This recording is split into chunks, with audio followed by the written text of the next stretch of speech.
ਦਰਸ਼ਕੋ break ਤੋਂ ਬਾਅਦ ਤੋਂ ਆਪਾਂ ਤੁਹਾਨੂੰ ਸਭ ਨੂੰ ਜੀ ਆਇਆਂ ਕਹਿੰਦੇ ਹਾਂ। ਹੁਣ ਆਪਾਂ ਗੱਲਬਾਤ ਕਰਨ ਜਾ ਰਹੇ ਹਾਂ ਕਿ ਕਿਸ ਤਰ੍ਹਾਂ ਅਮਰੀਕਾ ਦੇ ਸਾਬਕਾ ਪ੍ਰੈਜ਼ੀਡੈਂਟ ਬਰਾਕ ਓਬਾਮਾ ਵੱਲੋਂ ਲਿਖੀ ਇੱਕ ਕਿਤਾਬ 17 ਨਵੰਬਰ ਨੂੰ ਜਿਹੜੀ ਹੈ ਉਹ ਰਿਲੀਜ਼ ਹੋਣ ਜਾ ਰਹੀ ਹੈ। ਸੋ ਇਸ ਕਿਤਾਬ ਦੇ ਜਾਰੀ ਕੀਤੇ ਕੁਝ ਅੰਸ਼ਾਂ ਅਨੁਸਾਰ ਕਾਂਗਰਸੀ ਨੇਤਾ ਰਾਹੁਲ ਗਾਂਧੀ ਬਾਰੇ ਓਬਾਮਾ ਨੇ ਕਿਹਾ ਹੈ ਕਿ ਉਹ ਇੱਕ ਬਚਕਾਨਾ ਕਿਸਮ ਦਾ ਜਿਹੜਾ ਰਵੱਈਆ ਰੱਖਦਾ ਹੈ, ਜਿਵੇਂ ਕਿ ਕੋਈ ਵਿਦਿਆਰਥੀ ਤੇਜ਼ ਤਰਾਰ ਗੱਲਾਂ ਨਾਲ ਆਪਣੇ ਟੀਚਰ ਨੂੰ ਖੁਸ਼ ਕਰਨ ਦੇ ਆਰ ਵਿੱਚ ਹੋਵੇ।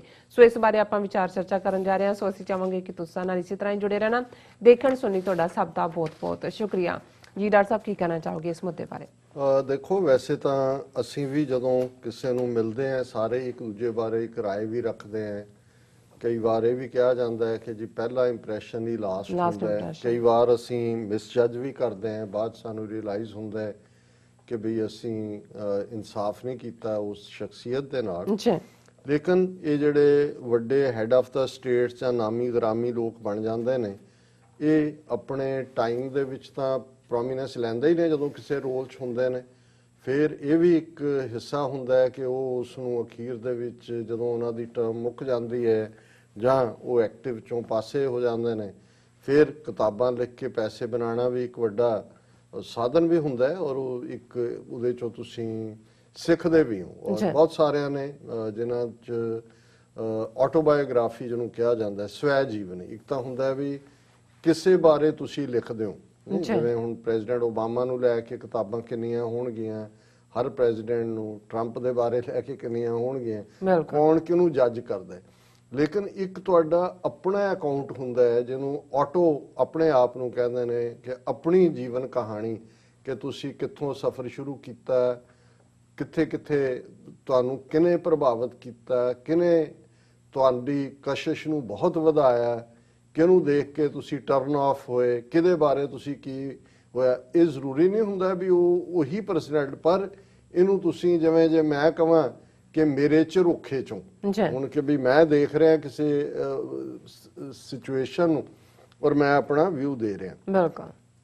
ਪ੍ਰੈਜ਼ੀਡੈਂਟ ਓਬਾਮਾ 2 ਟਰਮ ਪ੍ਰੈਜ਼ੀਡੈਂਟ ਰਹੇ ਅਮਰੀਕਾ ਦੇ। ਅਮਰੀਕਾ ਦੀ ਹਿਸਟਰੀ ਜਿੱਥੇ 2.5 ਸਦੀਆਂ ਸਲੇਵਰੀ ਰਹੀ, ਇੱਕ ਅਫਰੀਕਨ ਅਮਰੀਕਨ ਦਾ, ਬਲੈਕ ਮੈਨ ਦਾ, ਹਾਲਾਂ ਉਹਨਾਂ ਦੀ ਜਿਹੜੀ ਹੈ ਮਾਂ ਗੋਰੀ ਸੀ, ਪਿਓ ਜਿਹੜਾ ਹੈ ਉਹ ਸ਼ਾਇਦ ਕੀਨੀਆ ਨਾਲ ਤਾਲੁਕ ਸੀ, ਉਹਦਾ ਕਾਲਾ ਸੀ, ਔਰ ਬਾਅਦ ਛੱਡ ਕੇ ਉਹ ਚਲਾ ਗਿਆ ਔਰ ਉਹਨੂੰ ਪਾਲਿਆ ਉਹਦੀ ਦਾਦੀ ਨੇ ਔਰ ਉਹਦੀ ਨਾਨੀ ਨੇ, ਔਰ ਜ਼ਾਹਰ ਹੈ ਉਹਦੀ ਮਾਂ ਨੇ ਉਹਨੂੰ ਬਿਲਟ ਕੀਤਾ। ਲੇਕਿਨ ਇਹ ਇੱਕ ਆਪਣੇ ਆਪ ਦੇ ਵਿੱਚ ਇੱਕ ਬੜੀ ਵੱਡੀ ਗੱਲ ਸੀ ਕਿ ਕਿੱਥੋਂ ਨਿਕਲ ਕੇ ਜਿੱਥੇ 1960 ਤੱਕ ਈਵਨ ਵੋਟਿੰਗ ਰਾਈਟਸ ਵੀ ਬਹੁਤਿਆਂ ਨੂੰ ਨਹੀਂ ਸੀ ਔਰ ਕਿਸ ਸੈਗਰੀਗੇਸ਼ਨ ਸੀ, ਕਿਵੇਂ ਉਹਨੇ ਆਪਣੀ ਐਜੂਕੇਸ਼ਨ, ਆਪਣਾ ਕਰੀਅਰ, ਔਰ ਈਵਨ ਉਹਦਾ ਜਦੋਂ ਬਣਿਆ ਵੀ ਇਹ ਕੰਟਰੋਵਰਸੀ ਰਹੀ ਕਿ ਜੀ ਉਹ ਇੱਥੇ ਜੰਮਿਆ ਸੀ ਨਹੀਂ ਸੀ, ਕਿਉਂਕਿ ਕਿਸੇ ਦੇ ਵੀ ਅਮਰੀਕਾ ਦੇ ਕਨਸਟੀਟਿਊਸ਼ਨ 'ਚ ਇੱਕ ਕੰਡੀਸ਼ਨ ਹੈ ਕਿ ਪ੍ਰੈਜ਼ੀਡੈਂਟ ਜਾਂ ਵਾਈਸ ਪ੍ਰੈਜ਼ੀਡੈਂਟ ਲਈ ਜਿਹੜਾ ਉਹ ਅਮਰੀਕਨ ਬੋਰਨ ਹੋਣਾ ਚਾਹੀਦਾ। ਹੁਣ ਕਮਲਾ ਹੈਰਿਸ, ਬੇਸ਼ੱਕ ਉਹਦੀ ਮਾਂ ਨੇ ਵੀ ਕਾਲੇ ਨਾਲ ਵਿਆਹ ਕੀਤਾ ਸੀ, ਉਹ ਜਮਾਇਕਨ ਨਾਲ, ਲੇਕਿਨ ਕਿਉਂਕਿ ਉਹਦਾ ਬਰਥ ਇੱਥੇ ਹੋਇਆ ਇਸ ਲਈ ਉਹ ਵਾਈਸ ਪ੍ਰੈਜ਼ੀਡੈਂਟ ਬਣ ਸਕੀ ਹੈ। ਅਦਰਵਾਈਜ਼ ਜਿਹੜਾ ਨੌਨ ਬੋਰਨ ਹੈ, ਜਿਹੜਾ ਜਿਹਨੇ ਇੱਥੇ ਨੈਚੁਰਲਾਈਜ਼ਡ ਸਿਟੀਜ਼ਨ ਬਣਿਆ, ਉਹ ਨਹੀਂ ਰਨ ਕਰ ਸਕਦਾ ਪ੍ਰੈਜ਼ੀਡੈਂਟ ਜਾਂ ਵਾਈਸ ਪ੍ਰੈਜ਼ੀਡੈਂਟ। ਲੇਕਿਨ ਓਬਾਮਾ ਨੇ 2 ਟਰਮਸ 2008 ਤੋਂ 2016 ਤੱਕ 4-4 ਸਾਲ ਦੀਆਂ ਪੂਰੀਆਂ ਕੀਤੀਆਂ। ਨੋਬਲ ਪੀਸ ਪ੍ਰਾਈਜ਼ ਵੀ ਓਬਾਮਾ ਨੂੰ ਮਿਲਿਆ ਔਰ ਕੋਈ ਵੀ ਇਸ ਕਿਸਮ ਦਾ ਸਕੈਂਡਲ 8 ਸਾਲ ਦੇ ਓਬਾਮਾ ਪੀਰੀਅਡ ਦਾ ਸਾਹਮਣੇ ਨਹੀਂ ਆਇਆ। ਉਸ ਨੇ ਭਾਰਤ ਬਾਰੇ, ਮਨਮੋਹਨ ਸਿੰਘ ਪ੍ਰਾਈਮ ਮਿਨਿਸਟਰ ਸੀ ਉਸ ਪੀਰੀਅਡ 'ਚ, ਵਿਜ਼ਿਟ ਵੀ ਕੀਤਾ। ਦਰਬਾਰ ਸਾਹਿਬ ਜਾਣ ਦੀ ਇੱਛਾ ਵੀ ਸੀ, ਜਿਹਨੂੰ ਕਿ ਇੰਡੀਅਨ ਗਵਰਨਮੈਂਟ ਨੇ ਬਲੌਕ ਕੀਤਾ ਸਿਕਿਉਰਿਟੀ ਰੀਜ਼ਨਸ ਕਹਿ ਕੇ, ਕਿਉਂਕਿ ਉਹ ਚਾਹੁੰਦੇ ਸੀ ਜੀ ਬੰਦ ਕਰ ਦਿਓ, ਹੋਰ ਕੋਈ ਜਾਏ ਨਾ ਜਦੋਂ ਪ੍ਰੈਜ਼ੀਡੈਂਟ ਨੇ ਜਾਣਾ ਹੈ, ਕਿਉਂਕਿ ਆਲਾ ਦੁਆਲਾ ਖੁੱਲ੍ਹਾ ਹੈ, ਕੋਈ ਸਨਾਈਪਰ ਫਾਇਰ ਕਰ ਸਕਦਾ ਹੈ, ਕੋਈ ਹੋਰ। ਉਹ ਆਨਾ ਬਹਾਨਾ ਸੀ। ਉਹ ਉਹਨਾਂ ਦੇ ਓਬਾਮਾ ਦਾ ਜਿਹੜਾ ਕਮਿਊਨਿਟੀ ਲਿਆਜ਼ਨ ਸੀ, ਉਹਨੇ ਪਰਸਨਲੀ ਇਹ ਗੱਲ ਕਹੀ ਸੀ ਕਿ ਜੀ ਉਹਨਾਂ ਨੇ ਸੈਬੋਟਾਜ ਕੀਤਾ, ਅਦਰਵਾਈਜ਼ ਸਾਰਾ ਪ੍ਰੋਗਰਾਮ ਬਣਿਆ ਹੋਇਆ ਸੀ। ਉਹਨਾਂ ਨੇ ਆਰਗੈਨਿਕ ਫਾਰਮ ਵੀ ਜਾਣਾ ਸੀ, ਪਿੰਗਲਵਾੜੇ ਦੇ ਖਾਲਸਾ ਕਾਲਜ ਦੇ ਸਟੂਡੈਂਟਸ ਦੇ ਨਾਲ ਵੀ ਇੰਟਰੈਕਟ ਕਰਨਾ ਸੀ। ਇਹ ਸਾਰਾ ਉਹਨਾਂ ਦੀ ਐਮਬੈਸੀ ਨੇ ਕਈ ਹਫ਼ਤੇ ਪਹਿਲਾਂ ਜਾ ਕੇ ਉਹ ਸਾਰਾ ਸੈੱਟ ਕੀਤਾ, ਲੇਕਿਨ ਐਨ ਮੌਕੇ ਦੇ ਉੱਤੇ ਇਹਨਾਂ ਨੇ ਉਹਨੂੰ ਕੀਤਾ। ਹਾਲਾਂ ਇਹਨਾਂ ਦੇ ਹੁਣ ਇੱਥੇ ਇੱਕ ਨਿਊਯਾਰਕ 'ਚ ਛਟਵਾਲ ਹੈਗਾ ਇਹਨਾਂ ਦਾ ਇੰਡੀਅਨ ਸਟੂਜ, ਉਹਦਾ ਅੱਜ ਇੰਟਰਵਿਊ ਸੀ ਕਿਤੇ ਕਿ ਜੀ ਬਾਈਡਨ ਜੇ ਜਦੋਂ ਇੰਡੀਆ ਜਾਏਗਾ ਦਰਬਾਰ ਸਾਹਿਬ ਜ਼ਰੂਰ ਜਾਏਗਾ। ਵੀ ਤੇਰੇ ਤੋਂ ਉਹਨੇ ਸਕੇਜੂਲ ਬਣਾਇਆ ਹੋਇਆ ਨਹੀਂ। ਹੁਣ ਉੱਥੇ ਜਦੋਂ ਅਸੀਂ ਦੇਖਦੇ ਹਾਂ ਵੀ ਉਦੋਂ ਇਹ ਕਿੱਥੇ ਸੀ ਜਦੋਂ ਕਿ ਓਬਾਮਾ ਦਾ ਬਣਿਆ ਬਣਾਇਆ ਟ੍ਰਿਪ ਦਰਬਾਰ ਸਾਹਿਬ ਦਾ ਇੰਡੀਅਨ ਏਜੰਸੀਆਂ ਨੇ ਕੈਂਸਲ ਕਰਵਾਇਆ, ਕਿਉਂਕਿ ਉਹ ਚਾਹੁੰਦੇ ਨਹੀਂ ਸੀ ਕਿ ਸਿੱਖ ਧਰਮ ਜਾਂ ਦਰਬਾਰ ਸਾਹਿਬ ਫੋਕਸ ਦੇ ਉੱਤੇ ਆ। ਚਲੋ ਓਬਾਮਾ ਨੇ ਆਪਣੀ ਉਹੀ ਆਟੋਬਾਇਓਗ੍ਰਾਫੀ ਜਿਹੜੀ ਕਿ 17 ਨਵੰਬਰ ਨੂੰ ਰਿਲੀਜ਼ ਹੋਣੀ ਹੈ, ਕਿਤਾਬ ਦਾ ਨਾਂ ਹੈ ਪ੍ਰੋਮਿਸਡ ਲੈਂਡ। ਹੁਣ ਜ਼ਾਹਰ ਹੈ ਅਮਰੀਕਾ ਨੂੰ ਜਦੋਂ ਅਸੀਂ ਕਹਿੰਦੇ ਹਾਂ ਕਿ ਪ੍ਰੋਮਿਸ ਲੈਂਡ, ਕਿ ਵੀ ਵਾਕਿਆ ਹੀ ਉਹ ਇੱਕ ਕੀਨੀਅਨ ਬਾਪ ਦਾ ਪੁੱਤਰ ਕਾਲਾ ਅਮਰੀਕਾ ਦਾ ਪ੍ਰੈਜ਼ੀਡੈਂਟ ਬਣਿਆ, ਇਹੀ ਪ੍ਰੋਮਿਸ ਲੈਂਡ ਦਾ।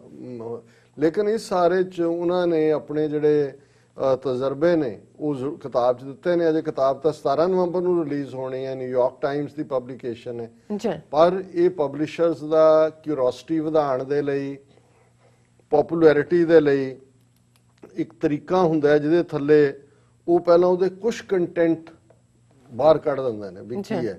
ਹੁਣ ਇਹਦੇ 'ਚ ਕਿਤਾਬ 'ਚ ਉਹਨੇ ਮਨਮੋਹਨ ਸਿੰਘ ਬਾਰੇ ਵੀ ਲਿਖਿਆ ਹੈ, ਸੋਨੀਆ ਗਾਂਧੀ ਬਾਰੇ ਵੀ ਲਿਖਿਆ, ਹੋਰ ਵੀ ਪਰਸਨੈਲਿਟੀਜ਼, ਪੁਤਿਨ ਬਾਰੇ ਵੀ ਲਿਖਿਆ ਹੈ। ਲੇਕਿਨ ਜਿਹੜਾ ਅੱਜ ਕੰਟੈਂਟ ਬਾਹਰ ਆਇਆ, ਜਿਹਨੇ ਉੱਥੇ ਅੱਜ ਪੂਰਾ ਸੋਸ਼ਲ ਮੀਡੀਆ ਟਵਿੱਟਰ ਤੇ ਇਹੀ ਟ੍ਰੈਂਡ ਕਰ ਰਿਹਾ ਕਿ ਰਾਹੁਲ ਗਾਂਧੀ ਬਾਰੇ ਜਿਹੜਾ ਉਹਨੇ ਓਬਾਮਾ ਨੇ ਅਨਕਾਈਂਡ ਕਮੈਂਟ ਕੀਤਾ। ਅਨਕਾਈਂਡ ਨਹੀਂ, ਮੈਂ ਸਮਝਦਾ ਵੀ ਬਿਲਕੁਲ ਕਰੈਕਟ ਆਬਜ਼ਰਵੇਸ਼ਨ ਹੈ। ਔਰ ਜਿਹੜਾ ਉਹਦੇ ਚ ਪ੍ਰੀ ਰਿਵਿਊ ਦੇ ਵਿੱਚ ਆਇਆ ਉਹਦੇ ਚ ਉਹਨੇ ਕਿਹਾ ਰਾਹੁਲ ਗਾਂਧੀ ਬਾਰੇ, Rahul Gandhi has A nervous unformed quality about him, as if he were a student who had done the coursework and was eager to impress the teacher, but deep down lacked either the aptitude or the passion to master the subject. ਇਹ ਵੈਸੇ ਇਸ ਤੋਂ ਵਧੀਆ analysis ਇਹਦੀ personality ਦਾ ਹੁਣ lately ਮੈਂ ਇੱਕ ਦੋ ਇਹਨੂੰ ਸੁਣਿਆ ਰਾਹੁਲ ਗਾਂਧੀ ਨੂੰ ਐਡਰੈਸ ਕਰਦੇ ਆ, ਤੇ ਡਾਕਟਰ ਅਮਰਜੀਤ ਸਿੰਘ ਵੀ ਨਾਲ ਸੀ ਮੇਰੇ। ਮੈਂ ਕਿਹਾ ਜੀ ਇਹ ਜਿਵੇਂ ਜ਼ਬਾਨੀ ਵਰਬੇਟਮ ਕਰ ਰਿਹਾ ਸੀ, ਮੈਂ ਕਿਹਾ ਜਿਵੇਂ ਫਿਗਰਸ ਕੋਟ ਕਰ ਰਿਹਾ ਹੈ, ਜਿਵੇਂ ਇਕਨੋਮੀ ਨੂੰ ਕੋਟ ਕਰ ਰਿਹਾ ਦੂਜਾ, ਮੈਂ ਕਿਹਾ ਇਹਨੇ ਕੁਛ ਨਾ ਕੁਛ ਸਿੱਖ ਲਿਆ ਲੱਗਦਾ। ਹਾਲਾਂਕਿ ਔਰ ਉਹਨੇ ਇਹ ਹੁਣ ਉਹ ਮਾਸਟਰ ਸਟੇਟਸਮੈਨ ਟਾਈਪ ਉਹਨੇ ਬਿਹੇਵ ਕੀਤਾ ਓਬਾਮਾ ਨੇ, ਸਾਰੇ ਗੋਰਿਆਂ ਚੋਂ ਨਿਕਲ ਕੇ ਉਹਨਾਂ ਨੂੰ ਪਛਾੜ ਕੇ ਉਹਨਾਂ ਦੇ ਸਿਸਟਮ 'ਚ ਅੱਗੇ ਆਇਆ।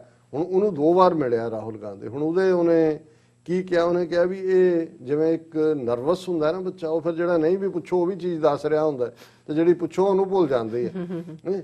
ਔਰ ਜਿਵੇਂ ਜਿਹੜਾ ਸਟੂਡੈਂਟ ਨੇ ਜਿਹੜਾ ਉਹ ਆਪਣੇ ਟੀਚਰ ਤੇ ਰੋਹ ਪਾਣਾ ਕਿ ਮੈਨੂੰ ਬਹੁਤ ਕੁਝ ਆਉਂਦਾ ਹੈ, ਉਹ ਉਸ ਕਿਸਮ ਦਾ ਜਿਵੇਂ ਬਿਹੇਵ ਕਰਦਾ, ਉਹਦੀ ਮਾਸਟਰੀ ਨਹੀਂ ਹੁੰਦੀ ਸਬਜੈਕਟ ਤੇ, ਉਹਨੇ ਡੀਪ ਐਨਾਲਿਸਿਸ ਨਹੀਂ ਕੀਤਾ ਹੁੰਦਾ। ਲੇਕਿਨ ਉਹਨੇ ਕੁਝ ਜਿਹੜੇ ਨੇ ਇਧਰੋਂ ਉਧਰੋਂ ਮਗਅਪ ਕੀਤੇ ਹੁੰਦੇ ਨੇ, ਜਿਹਨੂੰ ਅਸੀਂ ਸਾਡੇ ਉੱਥੇ ਕਹਿੰਦਾ ਹੁੰਦਾ ਸੀ ਘੋਟਾਲਾਈਜੇਸ਼ਨ is the best preparation for examination, ਕਿ ਵੀ ਤੁਸੀਂ ਉੱਥੇ ਅੰਡਰਸਟੈਂਡਿੰਗ ਉਹਦਾ ਵੀ ਘੋਟਾ ਲਾਓ।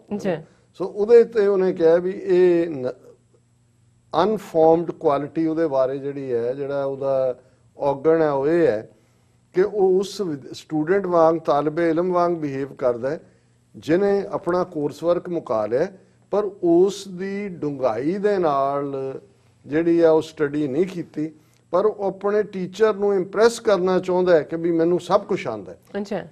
ਸੋ ਮੈਂ ਸਮਝਦਾ ਵੀ ਇਸ ਨੂੰ ਲੈ ਕੇ ਇਹ ਤਾਂ ਅਜੇ ਪਹਿਲਾ ਕਮੈਂਟ ਹੈ, ਬਾਕੀ ਡਿਟੇਲਸ ਤਾਂ ਬਾਕੀਆਂ ਬਾਰੇ ਕੀ ਆਏਗਾ, ਪਰ ਆਲਰੇਡੀ ਮੈਨੂੰ ਲੱਗਦਾ ਵੀ ਬੀਜੇਪੀ ਵਾਲੇ ਹਿੰਦੂਤਵੀ ਸਾਰੇ ਓਬਾਮਾ ਦੀ ਪ੍ਰੋਮਿਸ ਲੈਂਡ ਕਿਤਾਬ ਜ਼ਰੂਰ ਖਰੀਦਣਗੇ, ਕਿਉਂਕਿ ਇਸ ਤੋਂ ਵਧੀਆ ਕੰਮ ਤਾਂ ਕੋਈ ਹੋਰ ਕਰ ਹੀ ਨਹੀਂ ਸਕਦਾ ਵੀ ਜਿਹਨੂੰ ਜਿਹੜਾ ਪੈਰਲਲ ਆਪਣੇ ਆਪ ਨੂੰ as a prime minister project ਕਰ ਰਿਹਾ, ਤੇ ਓਬਾਮਾ ਕਹਿ ਰਿਹਾ ਵੀ ਇਹ ਨਿਆਣਾ ਜਿਹੜਾ ਨਰਵਸ ਜਿਹਾ ਓਵਰ ਕੌਨਫੀਡੈਂਟ, ਪੜਿਆ ਕੁਛ ਹੈ ਨਹੀਂ, ਰੋਹ ਪਾ ਰਿਹਾ ਕਿ ਵੀ ਮੈਨੂੰ ਸਭ ਕੁਝ ਆਉਂਦਾ। ਇਸ ਤੋਂ ਵਧੀਆ ਇਹਨਾਂ ਦੇ ਹੱਥ 'ਚ ਕੋਈ ਮੈਟਰ ਨਹੀਂ ਆ ਸਕਦਾ, ਔਰ ਉਹਨਾਂ ਨੇ ਹਿੰਦੂਤਵੀਆਂ ਨੇ ਬਿਲਕੁਲ ਠੀਕ ਇਸਤੇਮਾਲ ਕੀਤਾ ਇਹਨੂੰ। ਔਰ ਇਸ ਦੇ ਉੱਤੇ ਫਿਰ ਕਾਂਗਰਸ ਵਾਲਿਆਂ ਨੂੰ ਵੀ ਹੁਣ ਜਿਹੜੇ ਫਾਇਰ ਬ੍ਰਿਗੇਡ ਕਾਂਗਰਸ ਨੇ ਆਪਣੀ ਰੱਖੀ ਹੋਈ ਹੈ ਕਿ ਵੀ ਫਾਇਰ ਬੁਝਾਓ, ਔਰ ਉਹਦੇ 'ਚ ਉਹਨਾਂ ਨੇ ਜਿਹੜਾ ਹੈ ਉਹਨਾਂ ਦਾ ਸੂਰਜੇਵਾਲਾ ਸਪੋਕਸਮੈਨ ਹੈ ਕਾਂਗਰਸ ਦਾ, ਉਹ ਹੁਣ ਜਵਾਬੀ ਤੰਜ਼ ਕਰ ਰਿਹਾ ਹੈ ਬੀਜੇਪੀ ਤੇ।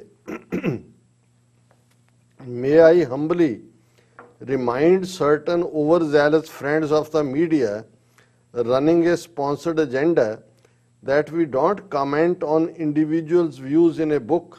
In the past, a leader has been called psychopath and master divider by people and agencies. We didn't acknowledge such comments, he added. ਜ਼ਾਹਰ ਹੈ ਕਿ ਮੋਦੀ ਨੂੰ ਟਾਈਮ ਮੈਗਜ਼ੀਨ ਦੇ ਜਿਹੜਾ ਕਵਰ ਪੇਜ ਦੇ ਉੱਤੇ ਡਿਵਾਈਡਰ ਇਨ ਚੀਫ ਕਿਹਾ, ਉਹਨੂੰ ਰੈਫਰੈਂਸ ਕਰ ਰਿਹਾ। ਕਿਸੇ ਨੇ ਉਹਨੂੰ ਸਾਈਕੋਪੈਥ ਵੀ ਕਿਹਾ, ਵੀ ਸ਼ਦਾਈ ਪਾਗਲ। ਉਹਨੇ ਕਿਹਾ ਜੀ ਉਹਨਾਂ ਨੂੰ ਵੀ ਤਾਂ ਕਿਹਾ, ਅਸੀਂ ਉਹਦਾ ਕਦੇ ਕਮੈਂਟ ਨਹੀਂ ਕੀਤਾ, ਲੇਕਿਨ ਜਿਹੜਾ ਸੂਰਜੇਵਾਲਾ ਨੇ ਤਾਂ ਆਪਣੇ ਲਿਮਿਟੇਸ਼ਨ 'ਚ ਰਹਿ ਕੇ ਕਿਹਾ। ਪਰ ਦੂਸਰੇ ਜਿਹੜਾ ਇੱਕ ਅਚਨਾ ਡਾਲਮੀ ਹੈ ਕਾਂਗਰਸ ਦਾ ਲੀਡਰ, ਉਹਨੇ ਟਵੀਟ ਕੀਤਾ, we don't need a Barack Obama to pass a judgment on our leader Rahul Gandhi, ਕਿ ਸਾਨੂੰ ਇਹ ਸਾਡਾ ਲੀਡਰ ਹੈ, ਅਸੀਂ ਪਰਵਾਹ ਨਹੀਂ ਕਰਦੇ ਕਿ ਵੀ ਉਹਨੇ ਓਬਾਮਾ ਨੇ ਕੀ ਕਿਹਾ। ਔਰ ਉਹਦੇ 'ਚ ਉਹਨੇ ਅੱਗੇ ਕਿਹਾ ਕਿ Obama has hurt the sentiments of crores of Congress workers who consider Rahul Gandhi as God। ਆਪ ਹੀ ਦੇਖ ਲਓ ਕਿ ਫਾਲੋਅਰ ਦਾ ਲੈਵਲ ਕੀ ਹੈ, ਫਾਲੋਅਰਸ ਦਾ। ਉਹ ਕਹਿੰਦਾ ਜੀ ਕਰੋੜਾਂ ਵਰਕਰਾਂ ਦਾ ਤਾਂ ਉਹਨੇ ਓਬਾਮਾ ਨੇ ਦਿਲ ਲੂ ਕੇ ਰੱਖ ਦਿੱਤਾ, ਵਲੂੰਦਰ ਕੇ ਰੱਖ ਦਿੱਤਾ। ਅਸੀਂ ਸਾਡਾ ਤਾਂ ਰੱਬ ਹੈ, ਔਰ ਗੋਡ ਵੀ ਵੱਡੀ ਜੀ ਨਾਲ ਲਿਖਿਆ, ਨਿੱਕਾ ਦੇਵਤਾ ਨਹੀਂ ਹੈ, ਗੋਡ ਅਲਮਾਈਟੀ ਹੈ। ਫਿਰ ਉਹਨੇ ਓਬਾਮਾ ਤੇ ਅੱਗੋਂ ਅਟੈਕ ਕੀਤਾ। those who speak truth are incompetent and those who speak lies are competent. And how did Obama knew that he is a bad student? Was he with him in a class? Krishna termed Obama an andh bhagat। ਹੁਣ ਮਤਲਬ ਕ੍ਰਿਸ਼ਨਨ ਉਹਨੇ ਕਿਹਾ ਜੀ ਇਹ ਅੰਧ ਭਗਤ, ਇਹ ਮੋਦੀ ਭਗਤ ਹੈ, ਇਹ ਕਿਹੜਾ ਉਹਦੇ ਨਾਲ ਕਲਾਸ ਪੜ੍ਹਦਾ ਰਿਹਾ। ਨਿਆਣਿਆਂ ਵਾਲੀਆਂ ਕਿ ਮਤਲਬ ਬੇਵਕੂਫਾਂ ਵਾਲੀਆਂ ਗੱਲਾਂ ਜਿਹੜਾ ਉਹ ਦੱਸਦਾ ਕਿ ਵੀ ਗੁਰੂ ਜਿਹਨਾਂ ਦੇ ਉੱਡਣੇ ਚੇਲੇ ਜਾਣ ਛੜੱਪ, ਕਿ ਵੀ ਰਾਹੁਲ ਗਾਂਧੀ ਨੂੰ ਜਿੰਨੀ ਕੁ ਅਕਲ ਦਾ ਮਾਲਕ ਕਿਹਾ, ਉਹ ਉਹਨੂੰ ਕਹਿ ਰਿਹਾ ਕਿ ਜੀ ਇਹ ਅੰਧ ਭਗਤ। ਉਹ ਭਾਈ ਓਬਾਮਾ ਗਿਆ ਹੀ ਮਨਮੋਹਨ ਸਿੰਘ ਦੇ ਪੀਰੀਅਡ 'ਚ ਹੈ ਉੱਥੇ, ਔਰ ਉਸ ਪੀਰੀਅਡ ਦੇ ਵਿੱਚ ਹੀ ਜਾ ਕੇ ਉਹਨੇ ਇਹ ਤਾਂ ਜਿਹੜਾ 2016 ਦੇ ਵਿੱਚ ਚਲਾ ਗਿਆ, ਬਿਲਕੁਲ ਉਦੋਂ ਤਾਂ ਟਰੰਪ ਆ ਗਿਆ। ਸੋ ਜਿਹੜਾ ਓਬਾਮਾ ਦਾ ਪੀਰੀਅਡ ਸੀ 2008 ਤੋਂ 2012 ਤੱਕ ਪਹਿਲੀ ਟਰਮ ਸੀ, 12 ਤੋਂ 16 ਤੱਕ ਸੀ। ਸੋ ਉਹਨੇ ਤਾਂ ਮਨਮੋਹਨ ਸਿੰਘ ਦੀ ਔਰ ਮੈਨੂੰ ਲੱਗਦਾ ਸੋਨੀਆ ਗਾਂਧੀ ਦੀ ਵੀ ਤਾਰੀਫ ਕੀਤੀ ਹੋਏਗੀ, ਪਰ ਉਹਨੇ ਜੋ ਕਿਹਾ ਉਹ ਠੀਕ ਹੈ ਬਿਲਕੁਲ। ਇਹਨਾਂ ਦਾ ਉਹਨੂੰ ਜੇ ਤੁਸੀਂ ਦੇਖੋ ਵੀ ਤੇ ਉਹ ਹੈ ਹੀ ਇਵੇਂ ਹੀ ਲੱਗਦਾ ਕਿ ਵੀ ਜਿਵੇਂ ਉਹ ਕੱਚਾ ਪਿੱਲਾ ਜਿਹਾ ਹੁੰਦਾ ਹੈ, ਕੋਈ ਚੂਚਾ ਜਿਹਾ ਰਹਿ ਜਾਂਦਾ, ਕੋਈ ਚੀਸਦਾ, ਅੱਧ ਕੱਚਾ ਜਿਹਾ। ਸੋ ਉਹਨੇ ਬਿਲਕੁਲ ਠੀਕ ਕਿਹਾ ਵੀ ਕੱਚ ਕਰੜ, ਜਿਹਦੇ ਲਈ ਜ਼ਿਆਦਾ ਲਫ਼ਜ਼ ਹੈ ਕਿ ਬਈ ਬਿਹੇਵ ਉਹਨੇ ਕਰਨਾ ਕਿ ਉਹਨੂੰ ਸਭ ਕੁਝ ਆਉਂਦਾ ਹੈ, ਪਰ ਹੁੰਦਾ ਉਹੀ ਹੈ ਜਿੰਨਾ ਕੁ ਰੱਟਾ ਲਾ ਕੇ ਆਇਆ। ਜੇ ਉਹ ਤੋਂ ਬਾਹਰ ਦਾ ਕਿਸੇ ਨੇ ਪੁੱਛ ਲਿਆ ਤੇ ਫਿਰ ਇਫ ਐਂਡ ਬਟ ਹੁੰਦਾ ਹੈ ਨਹੀਂ। ਹੁਣ ਦੇਖੋ ਕਿਤਾਬ ਦੇ ਵਿੱਚ ਹੋਰ ਕਿਹਦੇ ਬਾਰੇ ਕੀ ਕਿਹਾ, ਲੇਕਿਨ ਇੰਨਾ ਕੁ ਕਹਿਣ ਨਾਲ ਰੀਡਰਸ਼ਿਪ ਜਾਂ ਬਾਇਰ ਜਿਹੜੇ ਨੇ ਉਹ ਵੱਧ ਗਏ ਨੇ। ਕਿਤਾਬ ਜ਼ਰੂਰ ਸਭ ਤੋਂ ਜ਼ਿਆਦਾ RSS ਵਾਲੇ ਖਰੀਦਣਗੇ। ਬਿਲਕੁਲ ਡਾਕਟਰ ਸਾਹਿਬ, ਨੋ ਡਾਊਟ। ਸੋ ਇੱਥੇ ਲੈਣੇ ਬ੍ਰੇਕ। ਪਿਓਰ ਚ ਤੁਸੀਂ ਕਿਤੇ ਨਹੀਂ ਜਾਣਾ, ਮਿਲਦੇ ਆ ਆਫਟਰ ਦਿਸ ਸ਼ਾਰਟ ਬ੍ਰੇਕ।